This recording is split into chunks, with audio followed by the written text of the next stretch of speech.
Good evening. So I'm here with my Walther PPQ 8-shot rotary pellet shooter. I'm using some Superfields. This is 8.4 grain with a 4.52mm head. I use them a lot in all my CO2 pistols because they're a nice accurate pellet, quite long as well.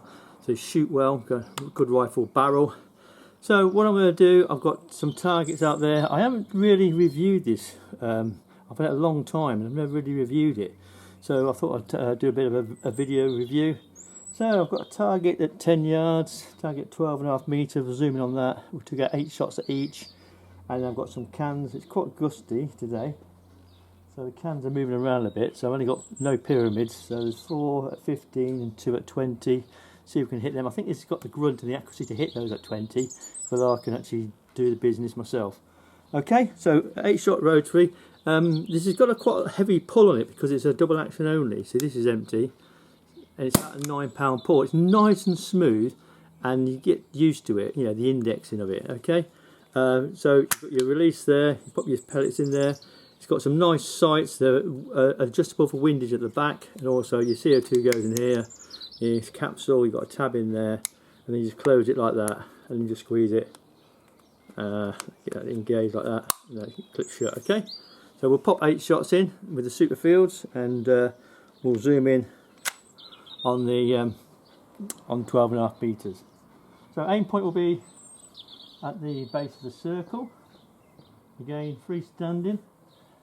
It's not that easy to shoot because it's nice to cop the actual rear, like you can with the CP99 and the Smith & Wesson 45. So it lowers the trigger pull down to about 4. So this trigger pulls at least 9. It's more than 8 anyhow, because my gauge only goes up to 8. That's gone to one side.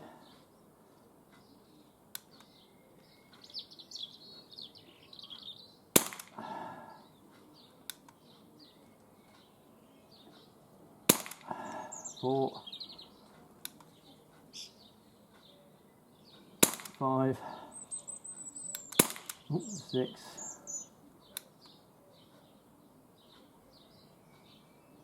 Definitely pull that one, and this is the final one. Yeah, it is quite hard to shoot because it's obviously because of the pull. Of course, when you're pulling that sort of pull, your pistol's trying to pull away from the target. So I've got a few that are actually, I did move a bit. Okay, so here we go, 12.5 metres out, and we're going to see how we do. I think I got out of those 8 shots at 10 yards. I think I've got 5 in the black. And I think they must be reasonably close as well. I can't see them. So here we go. Left hand target. Let's see if we can get this right.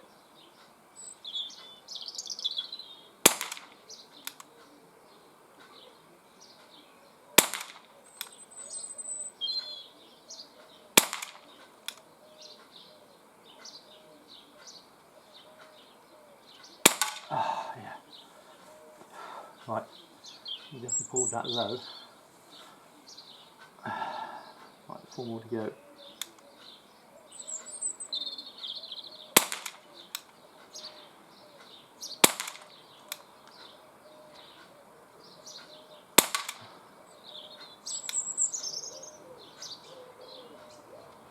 Right, that's it. That should be 8. It is. So what we'll do, we'll bring the targets in and have a closer look. I have also noticed the magazines. I bought some spare magazines of and they're varying quality in the way they move and operate.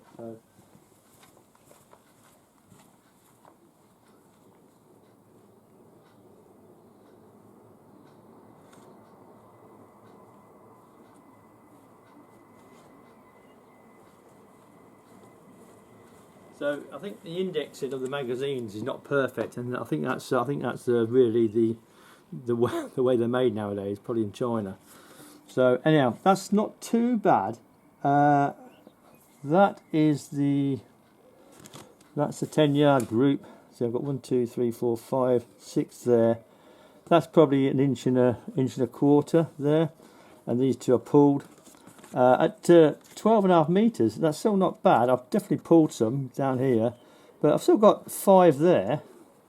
So if you can keep still or get used to this trigger, which is quite heavy, it's way heavier than my CP99, by the way. When I cock the rear of the CP99, it's only a 4-pound pull, which makes it very nice to shoot. Very much like the Smith & Wesson M&P 45. So having to be able to cock the first action and rotate the magazine takes a lot of the actual pull out of the actual trigger, which is nice. So what we'll do, I think actually it's shooting pretty straight, to be fair, looking at that. So can I get these cans? Good question. They're 15 metres out. There's 4 of them there, and there's another. So yeah, I think I can. If I keep still, get the trigger pull right. If I find a magazine that's actually got some pellets in. I've got 2 extra magazines. There must be yep, there we go. That's one there. So here we go. Again, freestanding, 15 metres out. I think the aim point we'll put probably middle of the can.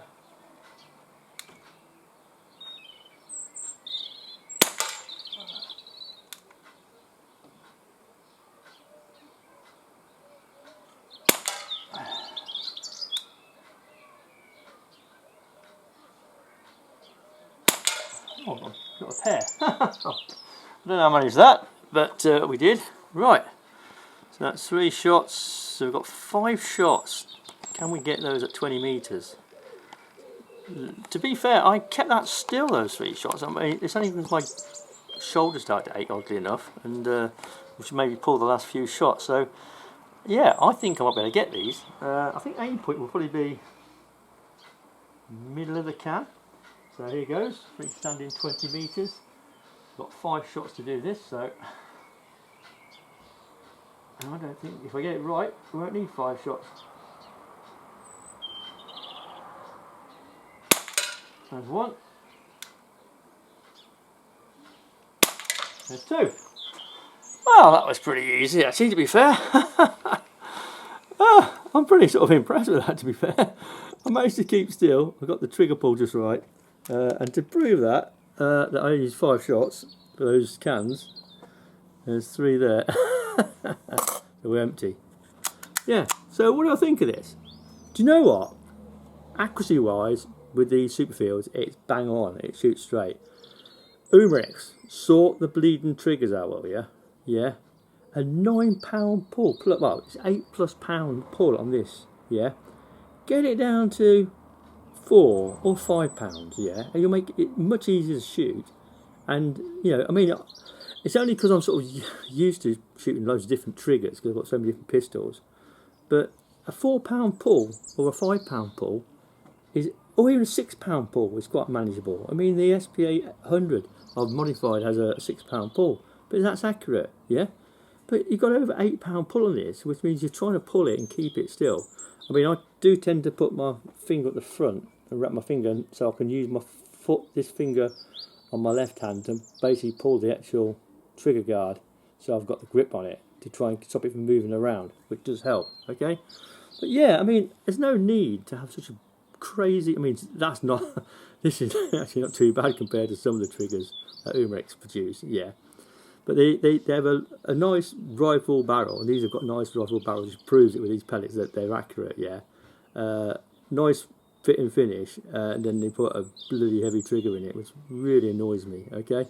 But anyhow, it does shoot well. It has got adjustable rear sights as well for windage only, which allows you to, but this is just set up, actually it's set up dead centre, so I've not really adjusted it at all, so yeah. So there you go, that is the original PPQ 8-shot Rotary. You can still get these at about under 160 in UK, but where I get mine from, Pelpacks, the actual CP99 is around the same price, and to be fair, I'd go for the CP99 because you can cut the rear slide, which reduces the trigger release to 4 pound, which makes it really shootable.